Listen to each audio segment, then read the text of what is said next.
Hello and welcome to this week's edition of the Glasgow Times News Podcast, normally recorded in our studio at the Bishopbriggs Media Centre, currently recorded from our volunteers' homes.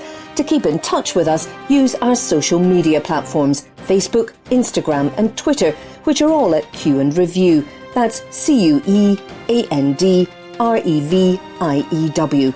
Or get in touch via information@qandreview.com. That's information at CUEANDREVIEW.com.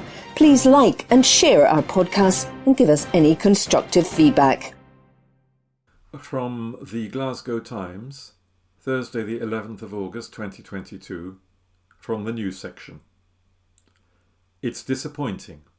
Glasgow group hits out after community-grown plants stolen. A West End community has hit out after around 20 plants disappeared from the streets.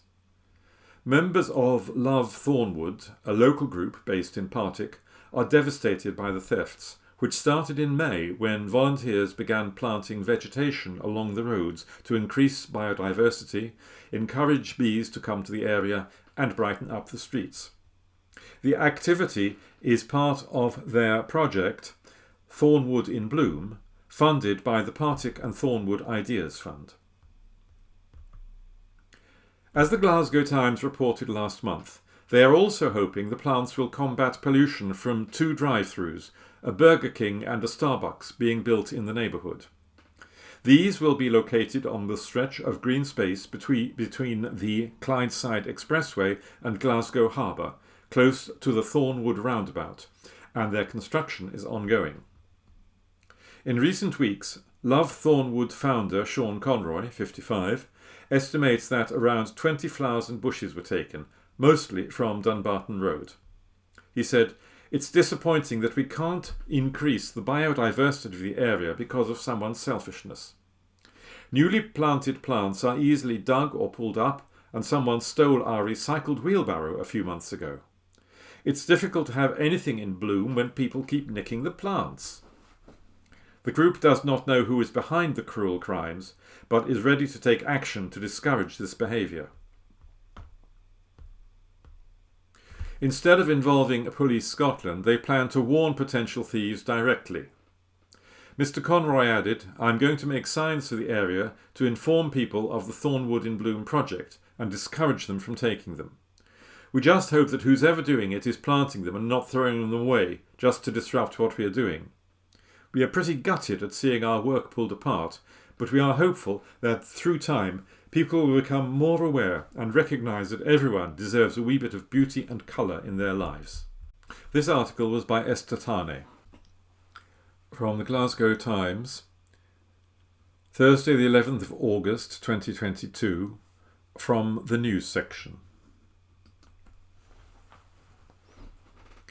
Amazon and eBay under fire as Which investigation finds illegal weapons sold in the UK. Online retailers Amazon, eBay and AliExpress have come under fire after a Which investigation found illegal weapons being sold by third-party sellers. The consumer group found banned offensive weapons such as zombie and flick knives, knuckle dusters, swords and batons on sale on the sites for as little as 49p. Under UK laws, the weapons should not be available for sale in the UK and cannot even be owned in a private home. If a person were to be caught with one of these products, they could face arrest and a prison sentence. What illegal weapons were found on Amazon, eBay, AliExpress and Wish? Searching on Amazon, Which found more than a dozen listing for friction lock batons masquerading as trekking poles. It is illegal to buy and to sell these batons in the UK. Some of the listings Which found used special characters such as baton in the title, or the word only being used in the artwork, presumably to avoid detection by Amazon. On eBay, Which found a variety of illegal swords, zombie knives and knuckle dusters, including a 23-inch serrated-edged zombie knife, £27, and a 27-inch zombie blade with a red fire design, £32.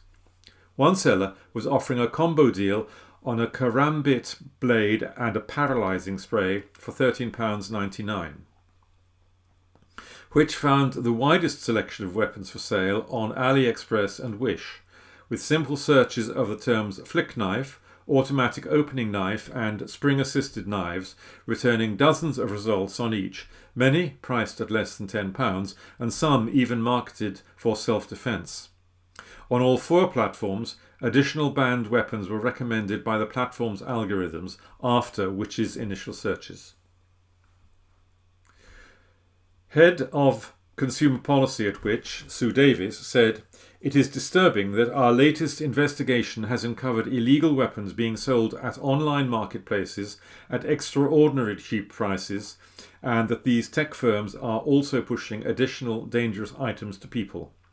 This raises a big question mark over the checks and monitoring being done by these platforms. It's clear that online marketplaces need to take more responsibility and prevent illegal weapons appearing on their sites." An Amazon spokesman said, "We require all products to comply with applicable laws and have developed industry-leading tools to prevent non-compliant products from being listed in our stores. We are disappointed when bad actors evade our systems, and we will use these learnings to improve our prevention mechanisms. These products have now been removed from the store, and we are taking appropriate enforcement against the bad actors in question." An eBay spokesman said, "eBay UK prohibits the sale of the vast majority of knives, with the exception of letter openers, certain tools and dining cutlery. Sellers must comply with our policies as well as any applicable laws and regulations when selling knives. As an international marketplace, our policies vary across the world, and some of the listings highlighted by Which are permitted under US policy and sold by US registered sellers. UK buyers are blocked from purchasing these knives. We are investigating why this block did not take place in this instance. eBay takes the safety of its customers very seriously. We enforce our product safety policy using block filter algorithms that aim to prevent unsafe products being listed on site in the first place, and the eBay security team perform additional checks to identify listings that do not comply with our policies, and takes enforcement actions against sellers. This could include removing listings, selling restrictions, or account suspensions." This article was by Kieran Doody. From the Glasgow Times, Thursday the 11th of August 2022, from the news section. Pharmacists concerned over medicine shortages in UK, by Carlo Simone. An urgent warning has been issued by pharmacists over medicine shortages in the UK, according to a new survey. A poll of 1,562 UK pharmacists for the Pharmaceutical Journal found that more than half, 54%, believed patients had been put at risk in the last 6 months due to shortages. Some patients have been facing difficulties accessing some medicines in recent months, sometimes having to go to multiple pharmacies to find their prescription or needing to go back to their GP to be prescribed an alternative drug. The problem came to the fore when shortages of hormone replacement therapy drugs led to an outcry earlier this year. Since June, the government has issued a number of medicine supply notifications which highlight shortage. Some of these include pain relief drugs used in childbirth, mouth ulcer medication, migraine treatment, an antihistamine, a drug used among prostate cancer and endometriosis patients, an antipsychotic drug used among bipolar disorder and schizophrenia patients, a type of inhaler, and a certain brand of insulin. The Pharmaceutical Journal also reported that on August the 3rd, ministers urged hospitals to conserve stock of an anti-clotting drug used to treat strokes. Some pharmacists have expressed concerns about switching patients on certain medication to alternatives. Community pharmacists told the Pharmaceutical Journal in August that shortages of the osteoporosis medicine alendronic acid were contributing to medication errors when alternatives were prescribed. The journal reported that talks have begun with pharmacy leaders and the government about ways to ease the shortages. Mike Dent, Director of Pharmacy Funding at the Pharmaceutical Services Negotiating Committee, told the journal, "We are becoming increasingly concerned about medicine supply issues and the very serious impact this is having on both community pharmacy teams and their patients." A Department of Health and Social Care spokesperson said, "We take patient safety extremely seriously, and we routinely share information about medicine supply issues directly with the NHS so they can put plans in place to reduce the risk of any shortage impacting patients, including offering alternative medication. We have well-established procedures to deal with medical shortages and work closely with industry, the NHS and others to prevent shortages and resolve any issues as soon as possible." This article was by Carlo Simone. From the Glasgow Times, Friday the 12th of August 2022, from the news section, exclusive. I'm unable to get any closure. Mum of tragic Reese Bonner still waiting for PIRC probe. Answers 2 years on. By Amanda Keenan. A heartbroken mum whose teenage son was found dead says she is still waiting for answers on where he lost his life, 2.5 years after lodging a formal complaint about the police handling of the case. Stephanie Bonner says she's been left in limbo as she waits for the Police Investigations and Review Commissioner, PIRC, findings, and told the Glasgow Times that the lack of progress is also taking a serious toll on her health. Her son Reese, 19, was discovered lifeless in marshland between Easterhouse and Gartloch Village on August 8, 2019. His death certificate says unascertained, with Stephanie claiming that she hasn't even been told exactly where his body was found. Police Scotland claimed the death was fully investigated and ruled not suspicious. Stephanie, 39, said, "I just want to know exactly what happened to my son and to have my concerns about how the police conducted themselves addressed. The complaint to the PIRC was made over 2.5 years ago, and I'm still waiting on an outcome. I would like to know why it has taken." From the Glasgow Times, Friday the 12th of August 2022, from the news section, Glasgow's Maryhill Road to close for resurfacing works, by Sarah Pacciaroni, multimedia journalist. A busy street in the north of Glasgow will be closed for resurfacing works.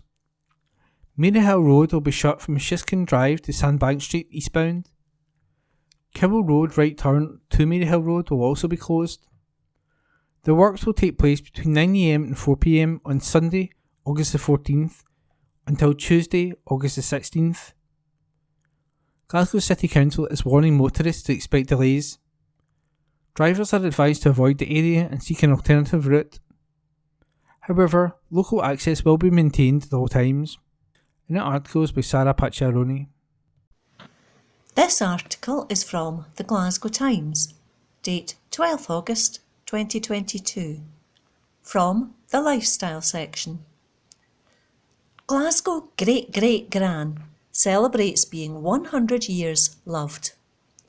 By Esther Tarnay. A Glasgow Great-Great-Gran celebrated turning 100 yesterday with her family.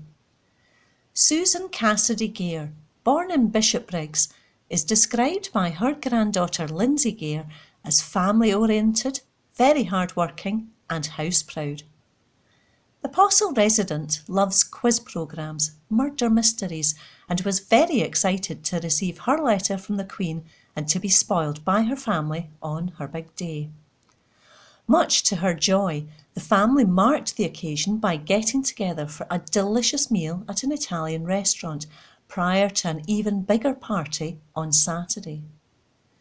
Susan received lots of thoughtful gifts from her loved ones, including a special blanket with pictures and the words 100 years loved on it, a special necklace and a balloon display.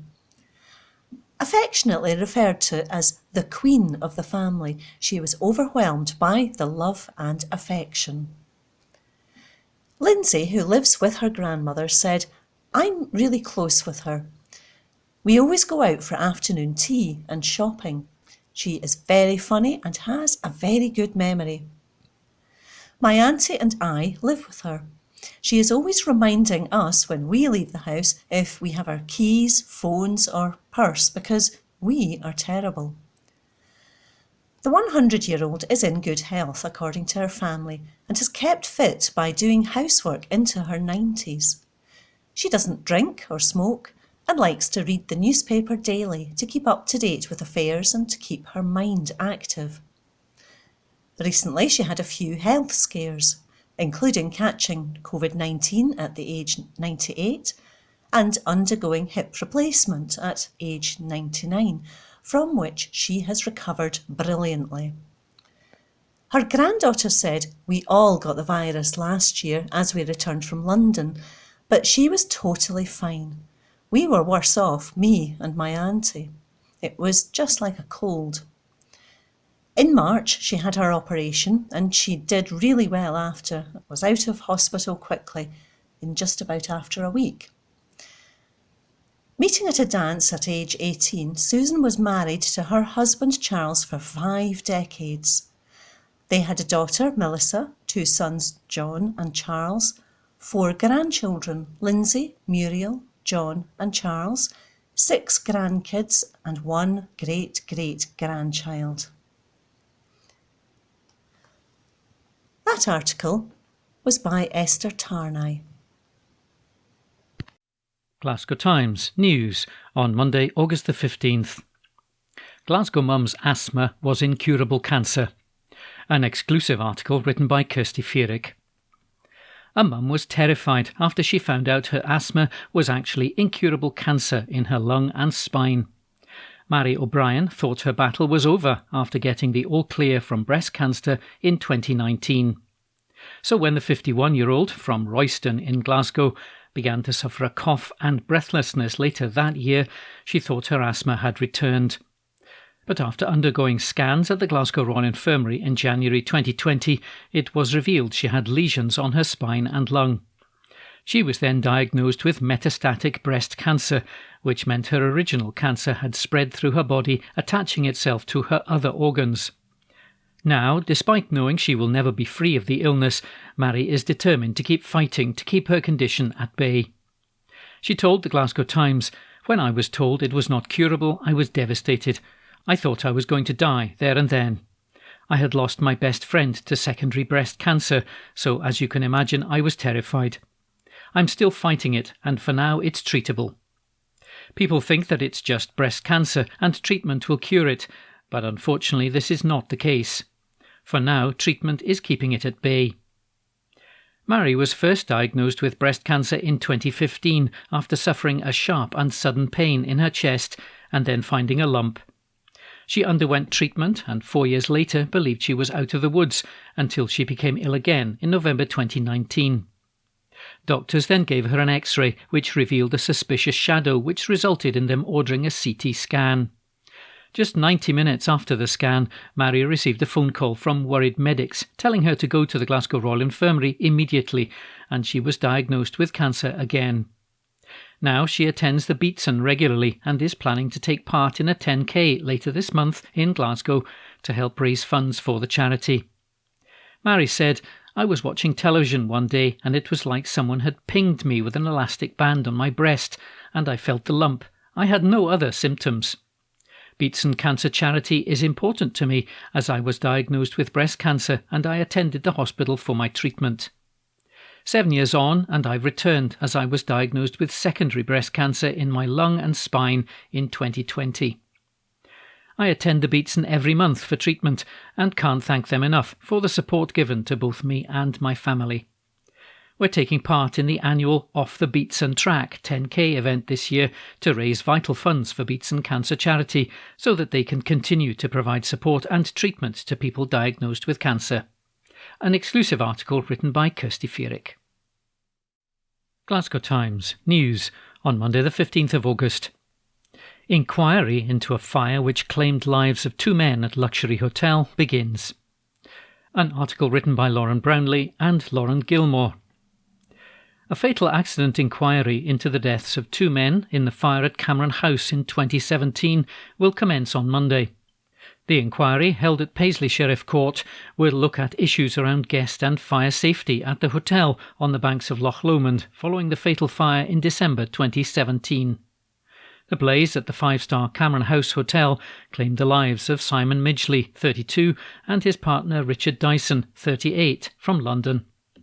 Hotel operator Cameron House Resort (Loch Lomond Limited) was previously fined £500,000 and night porter Christopher O'Malley was given a community payback order over the fire. The purpose of the inquiry, the Crown Office and Procurator Fiscal Service say, is not to apportion blame but to determine the cause of death and establish what lessons can be learned to minimise the risk of future deaths in similar circumstances. Unlike a criminal trial, the fatal accident inquiry system is inquisitorial rather than adversarial and is a fact-finding exercise. The sheriff hears all the evidence presented in court and listens to the witnesses before delivering their determination. In the determination, the presiding sheriff can make recommendations to the parties involved, including recommendations about precautions which can be taken in future, improvements that can be made, or systems that should be put in place to prevent future deaths. A spokesperson for the Crown Office and Procurator Fiscal Service said, "The service understands that the wait for proceedings must have been extremely difficult and stressful for those affected. We will continue to keep the families of those involved fully informed and answer any questions they may have about the process during the fatal accident inquiry." Dumbarton Sheriff Court heard in January last year that the fire started after Mr O'Malley emptied ash and embers from a fuel fire into a polythene bag and placed it in a cupboard which contained combustibles, including kindling and newspapers. Cameron House Resort (Loch Lomond Limited), owner and operator of the hotel, admitted failing to take the fire safety measures necessary to ensure the safety of employees and guests between January the 14th, 2016 and December the 18th, 2017. The company admitted 2 charges of breaching the Fire (Scotland) Act of 2005. Mr O'Malley admitted breaching sections of health and safety laws which relate to the obligation on an employee to take reasonable care for the health and safety of people affected by their acts or omissions at work. An article written by Lauren Brownlee and Lauren Gilmore. Glasgow Times News on Monday the 15th of August. Man sacked from his job after heated incidents with a group of youths on a train. An exclusive article written by Lauren Brownlee. A man told a group of teens he'd kill them and do more jail time before assaulting one as they left a train for their own safety. Members of the public intervened following the incident on the Glasgow to East Kilbride service. Jamie Anderson, who's 30, was already on board when the group of teens made their way on at Glasgow Central Station on September the 27th last year. The 5 youths, aged between 15 and 16, asked Mr Anderson to leave them alone as he appeared to be engaging in conversation with them. He replied, "Make me," and "Come on then, I'll smash you off the F with 5 stars G window." He then said, "When you do get off this train, I'll kill you. I'll do more jail time." Members of the public told Mr Anderson to leave the boys alone, as they are just kids, and he shouted, "When I was younger, I respected adults. This is how I have a nice watch and car." The youths were speaking to a member of staff about Mr Anderson's behaviour when he overheard. He stood up and began shouting. Staff members asked the teens to leave the train for their own safety. As one did so, Mr Anderson grabbed him by the collar of his jacket and pushed him. The boy threw a bottle of aftershave towards Mr Anderson and he replied, "Thanks for the aftershave." Someone tried to pick it up and he also pushed them. After the group left, Mr Anderson shouted out of the window, "W with 5 stars S." At Glasgow Sheriff Court last week, Mr Anderson's lawyer said his client lost his job as a result of the incident as he was with a group of young people on the way back from a training course. The lawyer added, "These young people saw this conduct as well. That's the reason he was dismissed from his job." British Transport Police was contacted following the incident. Prosecutor Laura Martin said, "Officers first spoke with a group of youths who looked shaken up and said the accused made threats to kill them. Police then spoke with the accused, who stated he'd done nothing and he was hit on the back of the head. They requested he provided his details, but he refused to do so and shouted F with 2 stars K off. He made attempts to walk away from the police, stating, "I'm boarding that F with 5 stars G train." He thereafter stated, "I'm not giving you details." He was informed he was under arrest.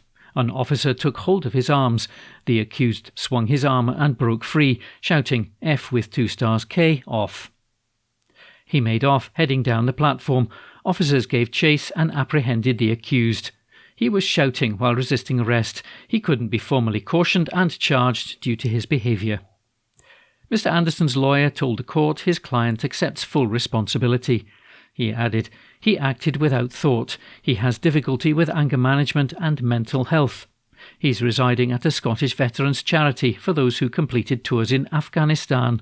Before this incident, he was being checked by his GP for PTSD." Sheriff Alan Findlay ordered Mr. Anderson of Castlemilk to carry out 200 hours of unpaid work as a direct alternative to custody. He told him, "If you breach this, you're going to jail." An exclusive article written by Lauren Brownlee. Glasgow Times News on Monday the 15th of August. Mum gives back to hospital that saved one twin. An article written by Kirsty Fearick. A big-hearted mum has donated thousands of pounds to a hospital that could only save one of her twins. Kirsty Black had the bittersweet moment of bringing home tiny tot Ayla with her partner Kevin Allen, who's 34, after they tragically lost little Ava.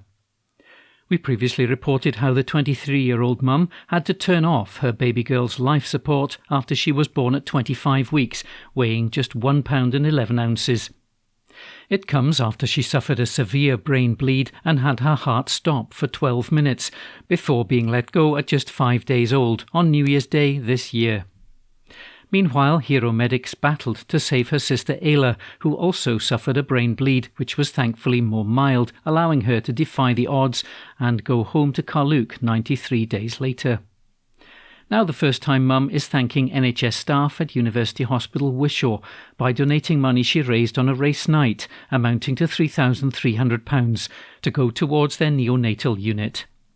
Kirsty said, "I would like to thank everyone in the maternity department, neonatal unit and the special care baby unit at University Hospital Wishaw for the care they provided to my daughter Ayla. The support they provided to both myself and my daughter was exceptional. Ayla was in the best of care and the nurses were amazing in looking after her as if she was one of their own. I'd also like to thank everyone who came along to the race night for the incredibly generous donations which will go towards helping other premature babies and their families who need specialist care." Kate Boyle, senior midwife at the University Hospital Wishaw, said, "This is a wonderful donation from Ava and Ayla's family. It was our privilege to care for the family, and for them to think of us is so kind." An article written by Kirsty Fearick. Glasgow Times News on Monday, August the 15th. Row grows over decision by theatre to cancel comic show. An article written by Ross Hunter.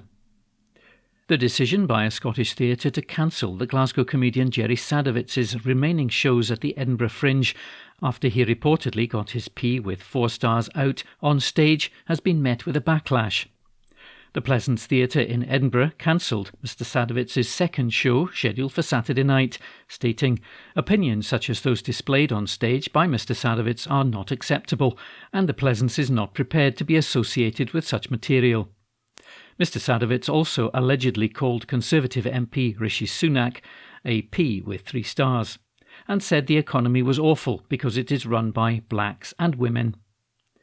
Constitutional lawyer and former Conservative MSP Adam Tompkins tweeted his surprise at the decision by the Pleasance. He said, "The day after the attack on Salman Rushdie, this is the action of leading venue at the Edinburgh Fringe. To cancel an event because some people may find it offensive, it's beyond shameful." Mr. Tompkins referred to Salman Rushdie, who was attacked on stage in New York last week. He is the subject of a fatwa calling for his death over his 1988 book The Satanic Verses, which is banned in Iran as many Muslims view it as blasphemous. His tweet was liked by Harry Potter author J.K. Rowling. Other celebrities have also jumped to the defence of the controversial comedian. Presenter Jeremy Vine said, "I've seen Jerry Sadowitz perform 4 times. Each gig was more offensive than the last. No one complained because that's what Jerry does. Piers Morgan said that the cancellation was an issue of free speech, tweeting, "Imagine getting a comedian cancelled on the day Salman Rushdie was stabbed. Pathetic. Free speech is being destroyed." However, the Pleasance has defended the decision in an updated statement. It said that a large number of people walked out of the show on Friday night because they felt uncomfortable and unsafe. A spokesperson for the venue added, "We've received an unprecedented number of complaints that could not be ignored, and we had a duty to respond. The subsequent abuse directed to our teams is also equally unacceptable." An article written by Ross Hunter. Glasgow Times News on Monday the 15th of August. Twins kicked out of Transmit hit with fine. An exclusive front page article written by Lauren Brownlee. Twin sisters who were kicked out of Transmit became abusive to police, with one having to be placed in fast straps. Sophie and Emma Steele, both 19, attended the music festival in Glasgow Green on Saturday, July the 10th. They were asked to leave at 7 p.m. because they were too drunk. Police then had reason to speak with Emma, but she became aggressive. At Glasgow Sheriff Court last week, prosecutor Darren Harty said, "She shouted F with 2 stars K, U, F with 5 stars G, C with 3 stars S. You're all A with 8 stars S." She was placed in the back of a police van. She was cautioned and charged, and she replied F with 2 stars U, F with 2 stars off, and F with 2 stars, that F with 5 stars, B with 3 stars H. As a result of her sister being placed in the van, Sophie began to shout. Mr. Harty added, while she was being placed under arrest, she became extremely violent and started to kick her legs in order to resist arrest. She kicked a police officer in the left arm, causing soreness and redness. Police placed her in fast straps for officers' safety. Her reply to caution and charged was, "You actually think I'm going to get charged with this?" The twins' defence solicitor told the court that Emma pleaded guilty at the first opportunity. He added, "The report is relatively positive. She's accepting of her actions and embarrassed.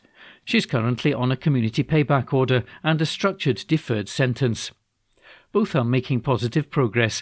The recommendation is a financial penalty. She's just started a new job." Sophie's situation is largely similar. She works as an admin assistant in an office. Sheriff Jonathan Guy told the pair from Rutherglen, "Your behaviour was very poor. Having regard to your age and the terms of the reports, I will take on the suggestion to impose a financial penalty." Emma was fined £176. Sophie was also fined £176 and ordered to pay £100 compensation to the officer she kicked. An exclusive front page article written by Lauren Brownlee. Evening Times, August 17. Opinion. Nicola Sturgeon says, Edinburgh festivals are amongst the best in the world. The excellent weather we have been having recently has been something of a talking point.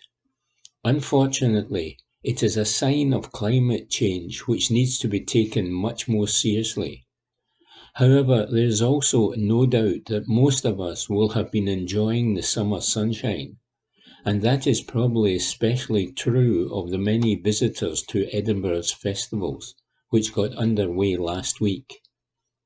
This is the 75th anniversary year for the Edinburgh International Festival, the Fringe, and the Film Festival. The anniversary would have made this year special in any circumstances, but after a gap of 3 years because of the pandemic, it is particularly brilliant to see the festivals back in full swing. There are over 3,000 shows, exhibitions, film and author events taking place between now and the end of the month, and many of them are free. For those who cannot make it to Edinburgh or attend shows in person, many events can be live streamed or viewed online. These are amongst the best festivals anywhere in the world, and even those of us from Glasgow really have to admit that there are few places anywhere on the planet more vibrant or better to be during the month of August than our capital city. Of course, Glasgow has had its own cultural reason to cheer in the last few days. It is brilliant news that the city has been named on the shortlist to host the Eurovision Song Contest next year. It is, of course, deeply unfair that the war caused by Russian aggression makes it impossible for Ukraine to host the 2023 competition. However, that makes it all the more important that the successful city puts on a good show with solidarity for Ukraine at its heart. Perhaps, not surprisingly, I believe that Glasgow is the obvious and overwhelming choice. Our city has a proven track record in successfully hosting major global events, from the Commonwealth Games to COP26, and it has music in its soul. In tough times, and these times are certainly that, it is important to have things that lift our spirits. Over the past month, there is no doubt that our Team Scotland Commonwealth Games athletes have done that. Their performances exceeded all expectations, making these Scotland's most successful games ever, with the exception of the home event in Glasgow 2014. Of course, every medal is special, but it was especially thrilling to see Eilish McColgan win the 1500 metres, matching her mum Lizzie's gold in the same event back in 1986. The performance of each and every one of our athletes in Birmingham has been inspiring, and I am looking forward to meeting some of them soon to say congratulations in person. Our athletes have certainly given us something to smile about in the difficult times caused by the cost of living crisis. The severity of this crisis cannot be overstated. Food, energy, and housing costs are soaring, and destitution is becoming a real prospect for many households and families. That is why the Scottish Government is investing almost £3 billion this year in a range of measures which will help people with their finances. And we will continue to maximise the direct financial assistance available to those most in need, principally through ongoing work to extend eligibility for and increase the value of the Scottish Child Payment. But it is a statement of fact that the Scottish Government does not currently hold the powers urgently needed to provide meaningful and direct support to those who are struggling. The levers which would make the biggest difference lie with the UK Government, including the power to borrow money and responsibility for energy policy, the minimum wage, national insurance, and most social security spending.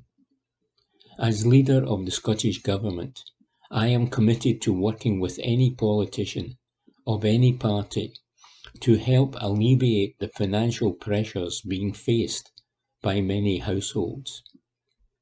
That is why I have written to the Prime Minister to seek an emergency meeting between the UK Government and the leaders of the governments of Scotland, Wales and Northern Ireland to agree urgent steps to help and support those in need. We have also called on the UK Government to introduce an urgent package of measures to help people.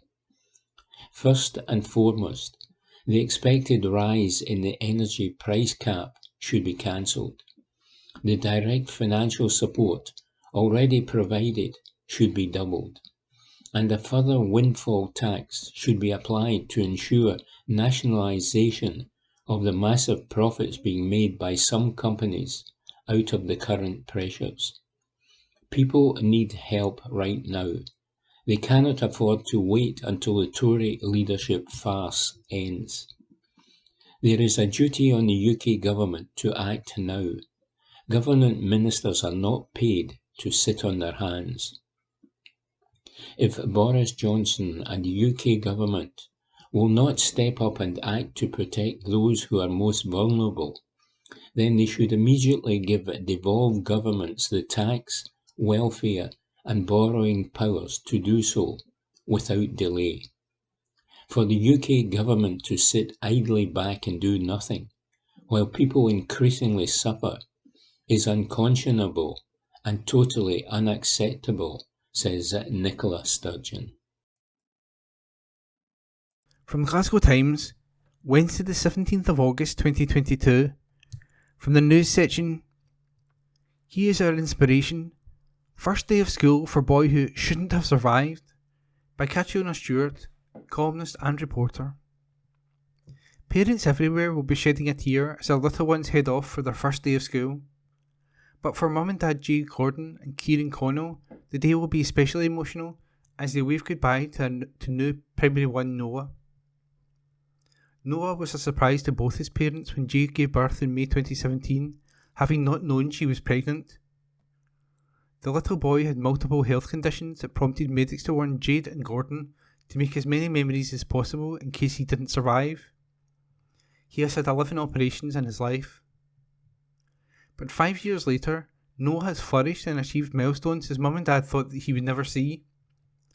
And today he will be looking sharp in his new blazer as he joins his classmates at Kilburn Park Primary School. Jade, from Burmullock, said, "The last 5 years have gone by in what it feels like 6 months. It's been dead emotional, especially seeing him in his uniform. I have been crying and there will be tears when we wave him off because he has defied everybody's expectations, even ourselves. He keeps learning to do more and more and proving everybody wrong. We are just so proud, overwhelmed with pride." When Noah was born in Glasgow Royal Infirmary weighing £6 7 ounce, he wasn't breathing and was whisked away immediately for emergency treatment. It would be a week before Jade, then 18, and Kieran, then 16, could hold their new son. Photos of her at their 18th birthday party show no sign of a baby bump, despite the fact she would have been 6 months pregnant. So when she went into hospital with stomach pains, it took doctors a few hours to spot she was in labour, and then Noah appeared. He had been born with part of his spine missing, an underdeveloped jaw, cleft palate, small neck and floppy airway. At first, doctors referred to it as Noah syndrome because his health issues were so unusual. Then the 5-year-old was diagnosed with Pierre-Robin sequence, facial abnormalities that cause problems with breathing and mean he cannot swallow. He also has hemifacial microsomia, which means the lower half of one side of his face is underdeveloped. This means that if he gets anything in his mouth, even water, it could kill him, so it takes 3 people to bath him, and being caught in heavy rain could be fatal. Noah became the first baby in the UK to have metal scaffolding inserted into his face to hold bone fragments in place and save his life. Surgeons at the Royal Hospital for Children, Glasgow, carried out an operation called a mandibular jaw distraction, breaking the jaw in 2 places and straightening his face with metal rods. His tongue was pushed forward to cut the chances of him choking. Jade remembers the 2 parts of the operation as if it were yesterday, waiting for 12 hours for the first part of the procedure to be done and then 10 hours for the second. It was 10 months before he was discharged from hospital, and Kieran and Jade were taught how to turn the screws in his metalwork by precise measurements. Despite everything he was going through, Jade says Noah is the smiliest wee boy who loves shaking hands with people he meets and is mad about Christmas, Celtic and Little Mix. He also adores his gran, Anne-Marie Connell, who helps care for him and is a doting granny. Noah's best friend at nursery will also be in the same class at school with him, and Jade said the pair are a double trouble. Jade said, "He is so loved. It might seem like a lot to people, but this is our normal." Noah sees so many different specialists and is at the hospital all the time, but we're just used to it. I wouldn't change a single thing. Jade reveals that not everybody is kind towards Noah, with online trolls saying desperately cruel things about the wee boy and his family. People often also stare when they're out in public, but Jade said they do not let negativity affect them. Jade, who was in college training to be a nursery nurse when Noah was born, said support from Glasgow Children's Hospital charity has helped the family. The family had cuddles with their wee boy in the PICU unit using the charity's MOVE project, and he loved passing long hours in hospital with sensory equipment funded by them. A state-of-the-art surgical microscope was also used during her surgeries. Last year, Noah contracted COVID-19, which was a terrifying time for the family, as he did not know how the virus would affect his other conditions. But luckily, he made it through. And recently, the family priest at the local St Catherine's Church took Noah through his first Holy Communion and his confirmation. Noah's favourite time of year is Christmas, and even though we're in August, he is listening to Christmas music already. For everything Noah has went through and continues to go through daily, he still fights on with remarkable strength and does so every day with a beautiful big smile. He is our inspiration. Kirsten Watson, CEO of Glasgow's Children's Hospital charity, said, "Starting school is such an important milestone, and we hope that Noah and all of the patients we support have a very special time at school this week. For 20 years our charity has supported children like Noah, and we're incredibly grateful to the people of Glasgow for their generosity." And that article is by Catriona Stewart. From the Glasgow Times, Wednesday the 17th of August 2022, from the news section. It's been such a success. Glasgow charity gives free back to school haircuts, by Morgan Carmichael. A Glasgow-based charity offered free back to school haircuts. As reported by the Glasgow Times previously, the Halliday Foundation said it was providing the services to help struggling families amid the cost of living crisis. Kids were invited to Barfield Community Centre and Helenslee Community Hall for their fresh trim. Chris Halliday, 32, Director of Operations, said 46 children had their hair cut on Monday, with dozens expected throughout Tuesday. He said, "I'm well chuffed. I went home on Monday night and I was absolutely buzzing. I couldn't get to sleep. It's been such a success." Chris added that the Dalmarnock charity also handed out gas and electricity vouchers. Hairdressers Robin Murray, 30, from Yoker, and Nathaniel Buckley, 28, from Drumchapel, were both happy to help out at the event. Robin said, "It feels great to give back to the community and be part of it. It's a passion." Nathaniel added, "It feels very good to give back. It's a great feeling." And that report was by Morgan Carmichael. From the Glasgow Times, Wednesday the 17th of August 2022, from the news section. Darius Campbell-Dinesh was on the verge of pop idol comeback before tragic death, by Lauren Brownlee. Former pop idol contestant and theatre star Darius Campbell-Dinesh was on the verge of a pop idol comeback, reports the Scottish Sun.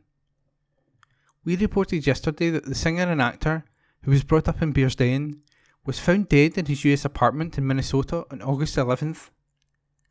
Police confirmed that there were no signs of intent or suspicious circumstances, but the cause of death is unknown at this stage, while medical examinations continue. A source has revealed to the Scottish Sun that Darius had been really excited at the prospect of a pop idol reunion. It's believed he was set for a potential return to the UK in just weeks for the special show, being made by Thames TV. Stars of the competition from across the globe have been invited back, as well as Queen singer Adam Lambert, who won American Idol.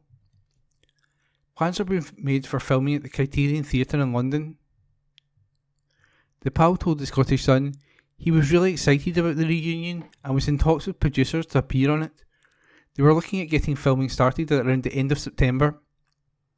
It was going to be an hour-and-a-half long special hosted by Anton Deck and full of nostalgia for the millions of pop idol fans. I spoke to Darius recently and he was in good spirits. He was his usual happy self. Simon Cowell, former pop idol judge, remembered Darius as just a great person to be with following the news of his death. In a statement given to the PA news agency, the 62-year-old said, "I first saw Darius on television over 20 years ago and I got to know him really well. He was charismatic, funny and just a great person to be with." Hundreds of others paid tribute to the star, who won Hearts in the first series of the ITV talent show, coming third behind Will Young and Gareth Gates in 2002. Gates said, "I can't quite believe the news of my dear friend Darius passing. I'm heartbroken. Darius took me under his wing during our time in Pop Idol, like a big brother, always looking out for me, and for that I thank you, my friend. I will miss our chats. He was one of the most beautiful, intelligent and gentle souls I was lucky enough to know, a soul that lit up every room. Goodbye, my friend, forever in my heart, X." And that report was by Lauren Brownlee. From the Glasgow Times, Wednesday the 17th of August 2022, from the news section, 2 arrested after complaints of housebreaking in Bishopbriggs Colston Road. Report by Sarah Pacciaroni. 2 people have been arrested following reports of 2 alleged housebreakings in Bishopbriggs last week. A 40-year-old man and a 26-year-old woman were charged with housebreaking. The alleged incidents reportedly happened in the East Bartonshire town's Colston Road around 7 p.m. on Friday, August the 12th. A police spokesperson said, "Around 7 p.m. on Friday, August the 12th, police were called to a report of 2 housebreakings on Colston Road in Bishopbriggs. A 40-year-old man and 26-year-old woman were arrested and charged in connection with the incident. They were due to appear at Glasgow Sheriff Court on Monday, 15th of August, 2022. And that report was by Sarah Pacciaroni. Evening Times, August 17. Lifestyle memories of Glaswegians' favourite seaside theatre. Report by Anne Fotheringham. For summer entertainment, Glaswegians eagerly flocked to Barfield's Theatre in Largs during the 40s, 50s and 60s.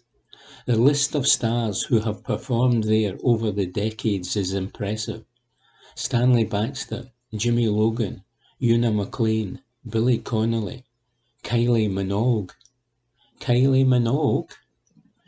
Technically, the Australian pop star did not grace the Barfield stage, but she did visit to appear on the McCoist and Macaulay radio show, which was being recorded there. Footballer Ali and comedian Fred interviewed Kylie, and Fred, who had broken his leg, even persuaded her to sign his plaster cast. Fantastic local stars, such as violinist Nicola Benedetti and singing duo Gallagher and Lyle, as well as Largs Amateur Operatic Society, Largs Players and Largs Youth Theatre have also appeared there. Barfields opened in 1930 and at its peak entertained more than 1,000 people twice a night during the busy summer season. Its first few shows included a traditional opening ceremony performed by Mrs. Barr, the wife of the landowner who donated his fields for the theatre, and a free variety spectacular with stars from radio, theatre and gramophone. The Ardrossan and Saltcoats Players put on Bunty Pulls the Strings, and Largs Choral Society staged Rob Roy the following weekend. During the war years, Barfields was adapted as a base for Catalina RAF seaplanes, with Opportunity Knox presenter Hughie Green stationed there. The theatre's unofficial historian, Ryan Moyer, who helped form a theatre users group around a decade ago in a bid to revive the venue, says it was a favourite destination for Glasgow's theatre lovers. He smiles. Some of the big city theatres would close in the summer. It was basically panto until April, then nothing. So many audiences and stars would head to the seaside, to the likes of Largs, Dunoon and Ayr. Barfields was built as one of those seaside pavilion theatres, which would all compete with one another to get the best stars. A few years ago, I interviewed many local people who still remembered the heyday of Barfields, and they all said it was an exciting time. There was a real buzz in the town. The stars would move into the town. Ross Bowie, father of DJ George, ran a lot of the shows, and he owned the Royal Hotel, so many of the stars would stay there. There would be after-show parties, of course, and some stars took houses in the town and really got involved in the community. So you might turn up at the bar and see Jimmy Logan doing a turn, or bump into Andy Stewart opening a church fete. There was a putting green outside the theatre, and Johnny Beattie and Hector McNichol used to play together, competing with each other to see who could be the best. Under the stage was a caretaker's house, and one year Anne Fields, one of Scottish variety's unsung heroes, who was a feed for people like Johnny Beattie, actually stayed there. She lived beneath the stage for the whole run. For many Glasgow folk planning a trip down the Water, choosing a destination was as much about the quality of the summer show as it was about the accommodation or things to see and do. Says Ryan, these shows were a huge draw for people, and they were rooted in tourism. Even the twice nightly timings were organised around meal times at the town's guest houses. That's why the timings were often quite odd, 6:20 and 8:40, for example. Lots of local people would go too, of course, not just tourists, and some even had their own permanent seats. The advent of television and the demise of variety changed Barfield's theatre's fortunes forever. Says Ryan, it was an exciting, magical era, but by the 1970s it had all but disappeared. There was even talk of pulling Barfield's down at one point. For the next few years, the theatre relied on amateur groups and occasional touring shows to bring in audiences. But in 1993, a major refurbishment added a swimming pool and a visitor attraction called Vikingar, all about Viking history in the area. The theatre is now run by KA Leisure, the local authority's arm's-length cultural service, supported by Barfield User Group, BUG, which comprises members of local amateur theatre groups who help out front of house and fundraise. Ryan, who was chairperson for the first few years, is still involved despite a busy schedule touring and performing with his own sing-along children's theatre show, The McDougalls, and he is very proud of what the group of volunteers has achieved. He smiles. They're a fantastic bunch of people, a really active group. Barfields is in safe hands. Barfields is opening up its doors again, following a tough few years, courtesy of COVID and lockdowns. The first act to appear is Just Beatles, a Fab Four tribute band, on August 20. For more information, follow Barfield's Theatre on Facebook or visit the website at barfieldstheatre.com. Did you go to the last summer show at Barfields? Which seaside shows do you remember? Get in touch with Times Past to share your stories and photographs, says Anne Fotheringham. Evening Times, August 16. Lifestyle Memories. Radio documentary uncovers Kinning Park mystery and tragic soldiers' Glasgow links. Report by Anne Fotheringham.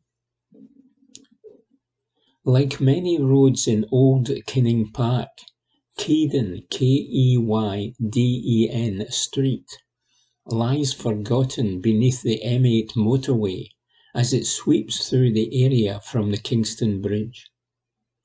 You wouldn't know by looking at the area now that this small street ever existed, explains local historian Brian D. Henderson. Yet if walls could talk, what a tragic and poignant story the tenement close at number 22 would tell. The story begins in Ireland in December 1916. It was during the height of World War I, and Private Francis Correri was killed while availing of a free buffet provided to soldiers at Limerick Junction railway station. When radio documentary maker Tom Hurley came across his grave more than a century later, his surname struck him as unusual, and he set out to investigate what exactly had happened to the young soldier. The result is a riveting radio documentary which travels from Tipperary to Glasgow with many twists and turns along the way. Tom explains, "This soldier died in 1916, but in a way that's where the story begins rather than ends. This is the story of a family, a journey that involves crime, the lives of people in World War I, buildings and landmarks, mystery and sadness. Glasgow features heavily in this story." Tom contacted Brian, an amateur historian who's a member of the Old Glasgow Club, for help. Brian explains, "It was a fascinating journey for me. My research took me to the Glasgow Room and the City Archives, both at the Mitchell Library. I enjoyed immersing myself in this unfolding story, and I had never been interviewed for a radio program before, so it was quite an experience." After his death, Private Correri's widow, Mary, his daughter Elizabeth, and sister-in-law Nellie arrived in Glasgow, firstly to Wallace Street in Tradeston. "What brought this grieving family to Glasgow?" says Brian. "Perhaps Francis's death. Its traumatic and accidental nature might very well have fueled a strong desire to leave Ireland completely. They stayed at Wallace Street for a short time, it seems, then moved westwards to Kinning Park. Here the family moved into 12 and then 22 Keydon Street, a compact road of 4-storey tenements running from the end of West Scotland Street south to East Vermont Street and parallel with the rear of St James Street, now Seaward Street." Says Brian, "The 1881 census reveals that number 22 would have comprised a combination of 1 and 2 apartment houses, traditional single ends and rooms and kitchens. An unrelated poor relief application from 1921 suggests the tenement had been subdivided, and it was in one of these smallest of houses that the Correri family made their third home. In 1927, further sadness visited the family when Mary died at the then Southern General Hospital, formerly the Merry Flats Poorhouse, and now the Queen Elizabeth University Hospital, from heart disease. She was only 53. 3 years later, the Wall Street crash brought the Great Depression in its wake, and Miss Helena Falvey, Mary's sister Nellie, threw herself at the mercy of the Govan Combination Poor Relief Authority. She was listed as a domestic in Thornton Hall on the south of the city, earning 10 shillings per week, says Brian. Her rent was 16 shillings and 7 pence per month. The Poor Relief Authority offered her a short-term award of 4 shillings per week. Nellie died in December 1965, aged 79, and Elizabeth returned to Ireland. Says Brian, as for 22 Keydon Street, it disappeared in the late 1960s, But of course the human stories did not vanish with the physical roads and buildings. Rather, they became part of the culture and history of Old Kinning Park. Tom's documentary helps Keedon Street come to life again and ensures the twists and turns of Private Corelli's family saga will forever be bonded with Glasgow. Brian is leading an Old Kinning Park and Plantation Heritage Walk for Doors Open Day next month. It will meet at Kinning Park Underground on Cornwall Street at 11 a.m. on September 17. Limerick Junction Man was originally aired in June on Tip Med West Radio in Ireland. The programmes are now available on tippmedwestradio.com. Do you remember Keedon Street? Did you live in Old Kinning Park? Get in touch to share your memories and photos, says Anne Fotheringham. Evening Times, August 15. Opinion. David Linden says, now's the time to shop local to support our communities. It's not often you'll hear me paraphrase Boris Johnson to develop an argument, but hear me out. Back when he was Mayor of London, the bumbling clown who is soon to be our ex-Prime Minister once said that a pound spent in Croydon is of far more value than a pound spent in Strathclyde. It goes without saying I disagree profoundly with that statement, and if Johnson is to be believed, fool me once, shame on you, fool me twice, shame on me, then even Boris Johnson no longer agrees with Boris Johnson. But there is a point in what he said about the value of the pound we spend, and most importantly, where we spend it, especially during the current cost of living crisis. As a millennial, I know all too well how reliant my generation has become on the instant buy now future on Amazon. I've been known to use it myself. On the face of it, it's cheap, it's easy, and it's fast. But is it good for our local economy? Most of the time, no.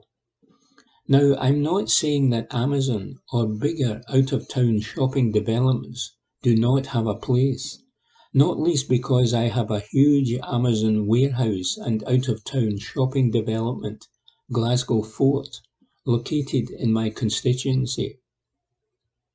If we are all being honest, however, many of us have taken our eye off the ball when it comes to spending more of our hard-earned cash locally. Many of my constituents understandably complain to me that Shettleston Road, Parkhead Cross, Tallcross Road and Baillieston Main Street have largely become nothing more than a disproportionate archipelago of takeaways, tanning shops and bookmakers. Gone largely are the days of our high street with bustling fishmongers, fresh greengrocers and butchers. Critics shrugging their shoulders at this and saying, yes, so what? Would be right to argue that the majority of our remaining independent butchers, bakers and hardware shops are more expensive than your big supermarkets or the likes of Amazon, and most of the time they are right. But that argument is only one piece of the jigsaw. Here in Glasgow, the Federation of Small Businesses estimate that there are just under 19,000 small businesses which contribute £8.7 billion to the local economy. In short, that means when I buy local, my money stays much closer to home in the community. I'll give you an example. With Parliament now being in recess for the summer, Most MPs get time at home without shuttling back and forth to London every few days. For most of us, it's the one time to get on top of home improvements or get the garden back to a semi-respectable standard. And yes, my neighbours in Carntyne will be reading this and wondering when I'm going to get round to it. Soon. Having decided that the carpets in my house were getting a bit past it, I wanted to get some new flooring done. My decision: spend local or go for a big brand.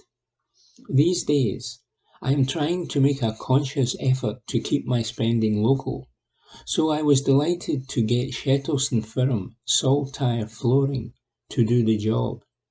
You see, by choosing to spend my cash with Saltire Flooring, that's keeping local people, Stuart and James, in employment. Indeed, I remember once seeing a sign outside a local butcher shop which simply read, "Spending locally here helps pay for my daughter's local dance class." And that hits the nail on the head. Politicians, even Boris Johnson, are fond of saying things like, "We're all in this together," and sometimes it's just a turn of phrase. However, if that is to mean anything, then we need to seriously think about everyone in our community and how we can help with our spending decisions. I know fine well that the mince I buy for tonight's lasagna will be a bit more expensive from my local butcher shop in Carntyne Square than it would be at a big chain supermarket. But in buying my butcher meat locally, I'm not only helping to support my local butcher and his business, which employs local people, I am also supporting his daughter's local dance school, which in turn helps a local dance teacher to provide for their own family. And so it goes along down the spending chain. There is no doubt that things are getting tougher financially. I am under no illusion that opting to spend a little more right now is a luxury that some people simply cannot afford. I know it feels increasingly like every penny is a prisoner, but if you can, please spend locally and support our small local businesses at this time. Because, to paraphrase Boris Johnson, a pound spent in a small business is of far more benefit to the East End of Glasgow than a pound spent in a big supermarket whose post-tax profits run into the billions of pounds each and every year. With a difficult winter ahead, we'll all be living local a bit more. Let's love local too, says David Linden. Evening Times, August 15. Lifestyle. Remembering Glasgow's King of the Swing, bandleader Harry Margolis. Report by Anne Fotheringham. He was a Sheffield-born showman who travelled the world. But who was Harry Margolis? Here are 5 facts about the legendary bandleader. Glasgow's King of the Swing, Harry Margolis, was a larger-than-life character who devoted his whole life to entertaining others. He was a big band leader who loved to make people laugh, driving around with a large red phone on his car dashboard, even although it wasn't attached to anything. He would often wind his window down at traffic lights, hold the phone out to a passer-by and say, "It's for you." Harry grew up in a flat on Rutherland Road in the Gorbals, one of 6 children. His parents were Jewish refugees who had fled the Russian pogroms. He discovered his lifelong love of music at the age of 7, starting with the violin and graduating to the bass guitar. While still at school, a scout spotted his talent for music and invited him to join a big band in Brighton for a season. When he returned to Glasgow, he played at the famous Locarno on Sauchiehall Street and decided to form his own band. He was a fixture on the city's thriving music scene in the 40s and 50s and eventually travelled the world as bandleader, agent and entrepreneur.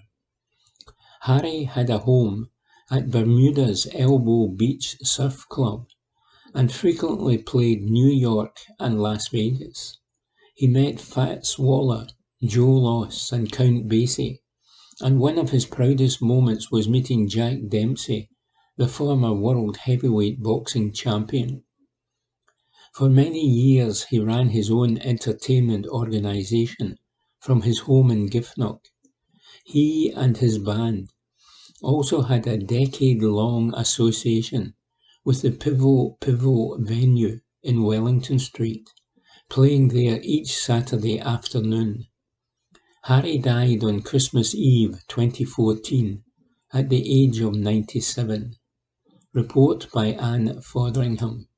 And that was this week's Glasgow Times news podcast, normally recorded in our studio at the Bishopbriggs Media Centre, currently recorded from our volunteers' homes with the publisher's kind permission. Thanks for listening.